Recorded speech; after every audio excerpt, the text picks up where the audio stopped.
முடிவில்லாதது ஒன்றேதான், அழிவில்லாத ஆன்மாதான்.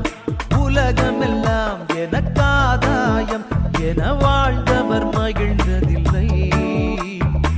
ஆன்மாவே எனக்காதாயம் என வாழ்ந்தால் கவலை இல்லை.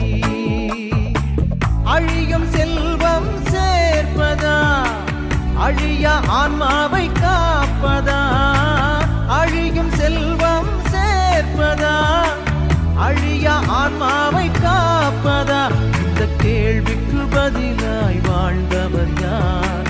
அவரே புனித சவேரியார். உலகமெல்லாம் எனக்காதாயம் என